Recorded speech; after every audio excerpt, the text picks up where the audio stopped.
Xin chào các anh chị em.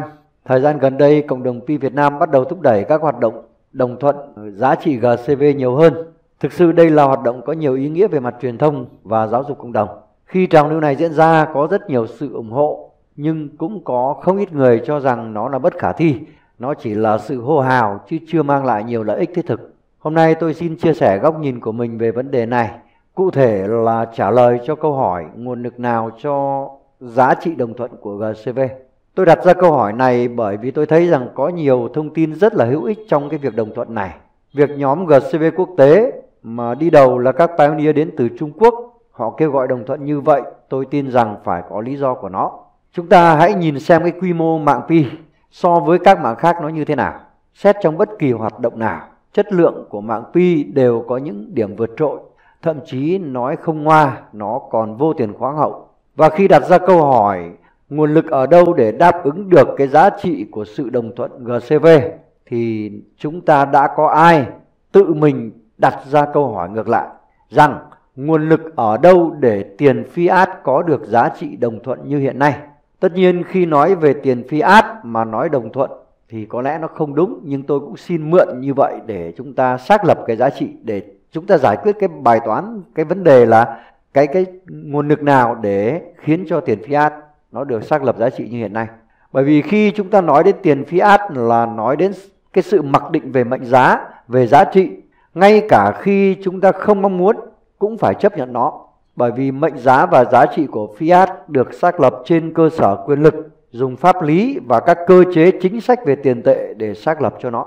Tuy nhiên, thế giới này coi đó là điều hiển nhiên và không có giải pháp nào thay thế được. Tức là mọi người kiểu như coi nó là một cái gì đó mặc định rồi, sinh ra và lớn lên coi như cái nó một cái thường hằng rồi. Đó là điều mà khiến cho mọi thứ nó cứ tiếp tục được thiết lập ngày càng củng cố, đi sâu vào trong tâm trí của mỗi người. Còn đối với Pi thì không có được cái quyền lực như các quốc gia. Pi đang triển khai cho cả cộng đồng, nó vượt khỏi biên giới quốc gia dân tộc, nó vượt ra khỏi các luật lệ định chế về tài chính. Do vậy nó sẽ không có bất kỳ một loại pháp lý nào có thể phù hợp cho toàn bộ cộng đồng của Pi hiện nay.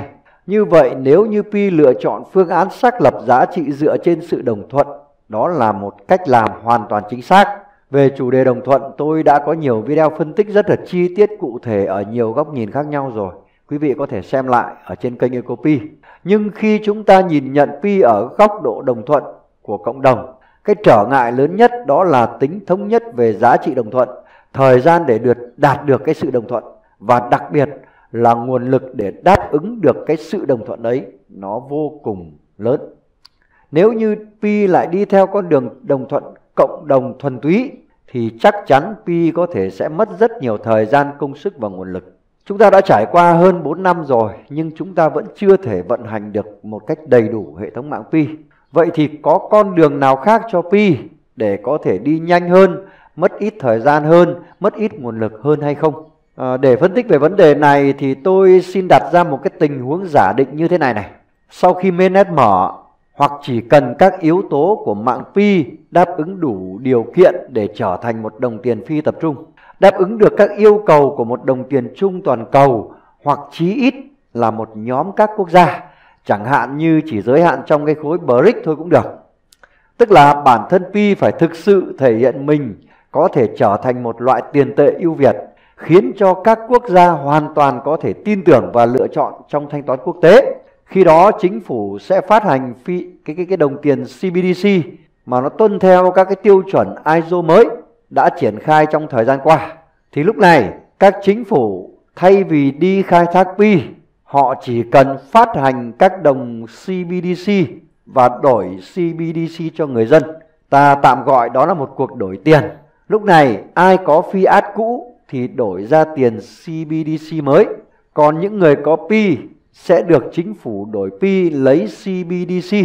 Như vậy người dân thì có CBDC để tiêu dùng trong nước, còn chính phủ thì có Pi để thực hiện các thanh khoản quốc tế và dự trữ ngoại hối quốc gia.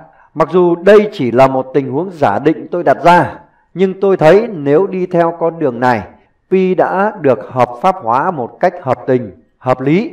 Chính phủ cũng có lợi, người dân cũng có lợi, chính sách tiền tệ quốc gia thì không bị xâm hại.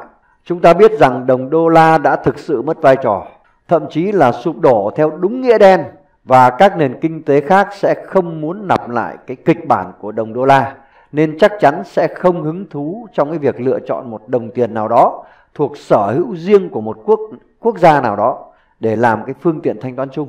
Ở trong cái thời đại này, thoát khỏi sự chi phối tiền tệ chính là độc lập. Cho nên, việc lựa chọn một đồng tiền trung lập, phi tập trung, không chịu sự kiểm soát giống như đô la là một điều tất yếu sẽ xảy ra. Và đương nhiên cái sự sụp đổ của đồng đô la nó còn tạo cho cái lợi cho các quốc gia, đó là gì? Giải phóng một cái khối lượng nợ nần rất là lớn. Đôi bên cùng có lợi. Chính phủ Mỹ cũng có lợi, người dân Mỹ cũng có lợi. Chỉ có cái giới tài phiệt tài chính là không có lợi. Vậy thì khi mà các nước, đặc biệt là những nước nghèo, họ thoát khỏi được cái nợ nần đó, thì cái khát khao thoát khỏi cái kịch bản cũ của họ sẽ vô cùng lớn. Và chắc chắn cái việc mà lựa chọn một đồng tiền trung lập phi tập trung, không chịu sự kiểm soát là một điều tất yếu thôi. Vậy thì chúng ta hãy nhìn lại Pi. Toàn bộ tiến trình mà Pi đã và đang triển khai, nó không phải là hoạt động nhằm hướng đến một cái đồng tiền mang tính sở hữu riêng. Nó đang cố gắng trở thành một đồng tiền chung khi triển khai các hoạt động phù hợp với tất cả mọi người trên thế giới. Chưa kể những thông tin về hệ thống tài chính lượng tử QFF trong video trước tôi đã đề cập đang thể hiện rất là rõ những cái đặc tính mà Pi đang triển khai. Nếu như chúng ta gạt bỏ những cái thông tin mà nhiều người cho đó là thuyết âm mưu, chúng ta hãy nhìn nhận thông qua các kênh thông tin chính thống, nhìn nhận lại cái thực tế mà báo chí chính thống cũng đã đưa và những cái thực tế nó đang diễn ra, thì chúng ta cũng thấy rất là rõ. Khối BRICS đã có kế hoạch triển khai đồng tiền chung từ năm 2022 và họ đang nghiên cứu để thực hiện. Tức là họ có thể nghiên cứu theo phương án riêng của họ, cũng có thể lựa chọn một đồng tiền nào đó đáp ứng được yêu cầu của họ. Họ nghiên cứu mà, họ nghiên cứu để ra một đồng tiền chung. Vậy thì họ có quyền hoặc là sẽ tự làm, tự triển khai, hoặc là có thể họ lựa chọn một đồng khác. Vậy thì Pi chỉ cần làm thật tốt để đáp ứng được yêu cầu của họ là sẽ được lựa chọn. Nó cũng là quy luật cung cầu thôi. Nó giống như là trong thị trường ấy, khi khách hàng có nhu cầu, chúng ta có sản phẩm đáp ứng được cái nhu cầu của khách hàng. Nếu như sản phẩm mà đã làm khách hàng hài lòng thì chắc chắn chẳng có khách hàng nào tự đi sản xuất cả. Chắc chắn họ sẽ lựa chọn phương án mua thay vì đầu tư sản xuất ra sản phẩm đó. Điều này là điều chắc chắn luôn. Và chúng ta thấy rất là rõ, việc triển khai một đồng CBDC trong nội bộ mỗi quốc gia thôi cũng đã mất rất là nhiều thời gian và công sức rồi. Và ngay cả bản thân Pi cũng đã mất đến hơn 4 năm rồi. Vậy thì năm 2022 khối BRICS mới có kế hoạch triển khai thì có phải sẽ mất rất là nhiều thời gian để triển khai nó hay không? Và đó có phải là cơ hội rất là lớn cho Pi hay không? Từ cái câu chuyện cơ hội này, chúng ta hãy trở lại câu chuyện nguồn lực ở đâu để bảo đảm giá trị đồng thuận cho GCV. Rõ ràng việc chuyển đổi trong tình huống giả định trên là một nguồn lực vô cùng lớn. Nó huy động được sức mạnh của cả nhân loại trong cái công cuộc đồng thuận này thông qua tiền kỹ thuật số CBDC của các ngân hàng trung ương. Nó gián tiếp mượn sức mạnh quyền lực của các chính sách tiền tệ và các cái văn bản quy phạm pháp luật có liên quan để xác lập giá trị đồng thuận mà không cần bỏ hàng hóa, dịch vụ và các cái sản phẩm giá trị khác để xác lập cái giá trị đồng thuận cho Pi. Như vậy chúng ta chưa cần nói đến các thuyết âm mưu, chúng ta chỉ xét ở quy luật thông thường mà đa số mọi người vẫn thấy thì đây chính là một cơ hội quá tuyệt vời. Và tôi tin rằng Pi hoàn toàn có thể đón được cơ hội này khi mà mọi thứ của Pi đã tương đối sẵn sàng. Còn nếu như nói theo thuyết âm mưu của Liên minh Quy hoặc Liên minh Mũ Trắng nào đó thì có thể khẳng định chắc chắn tình huống giả định tôi vừa nêu sẽ xảy ra theo đúng kịch bản.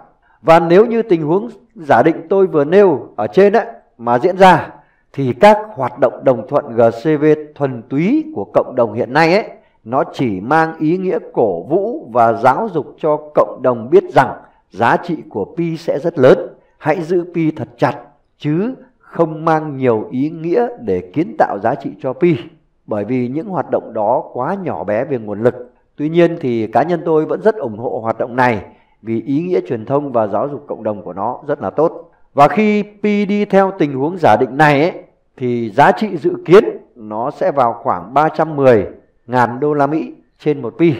Cái câu chuyện ở đây ấy là nhiều người nói rằng là đô la sụp đổ rồi thì đô la không có ý nghĩa gì. Không, ở đây đấy, cái dự kiến của tôi, những cái thông tin mà tôi tìm thấy và tôi tìm được ấy, thì cái giá dự kiến sẽ tương đương 310.000 đô la trên một pi là giá trị đô la hiện tại.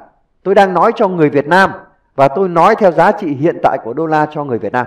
Còn có thể nó sẽ quy ra vàng, ra theo kg hoặc là ra gì đó. Tức là những cái thông tin mà tôi nắm bắt được thì cái điều dự kiến mà nếu xảy ra được cái tình huống giả định thì nó có thể đạt được ở mức đó. Tức là ở đây ấy, các ngân hàng sẽ là cơ quan chịu trách nhiệm đổi CBDC lấy pi của các pioneer với mức đồng thuận như vậy. Đó là một cách gián tiếp. Pi được xác lập giá trị thông qua công cụ là quyền lực và chính sách tiền tệ của các quốc gia. Xét ở yếu tố kinh tế vĩ mô, ngoài việc đổi tiền fiat hiện tại của các quốc gia thành CBDC ấy, thì thực chất vẫn cái tiền CBDC của các quốc gia nó vẫn là dạng fiat kỹ thuật số thôi, bởi vì nó vẫn là thuộc quyền kiểm soát của các quốc gia. Đấy, thì cái việc đổi tiền CBDC lấy pi nó mang cái giá trị khác, nó mang một ý nghĩa khác. Đó là một cách cân đối lượng cung tiền tệ so với dự trữ ngoại hối của các quốc gia rất là tốt. Chúng ta biết rằng khi mà cái đồng đô la nó mất vai trò rồi, người ta không còn hướng đến sử dụng đồng đô la làm phương tiện thanh toán chung toàn cầu ấy, thì tất cả các quốc gia rất khoát sẽ phải có một cái phương tiện thanh toán khác để dùng thanh toán toàn cầu, đặc biệt là các quốc gia mà có cái sức mạnh đồng tiền yếu. Ví dụ như Việt Nam, chúng ta không thể yêu cầu cái ông Mỹ sang Việt Nam buôn bán làm ăn mà thanh toán bằng Việt Nam đồng khi mà thanh toán quốc tế được. Chắc chắn là như vậy. Chúng ta chỉ có thể chấp nhận thanh toán bằng đô la của Mỹ, chấp nhận thanh toán nhân dân tệ của Trung Quốc, chấp nhận thanh toán bằng rupee của Ấn Độ, chứ chúng ta không thể yêu cầu được những cái nước lớn đó chấp nhận đồng Việt Nam được đâu.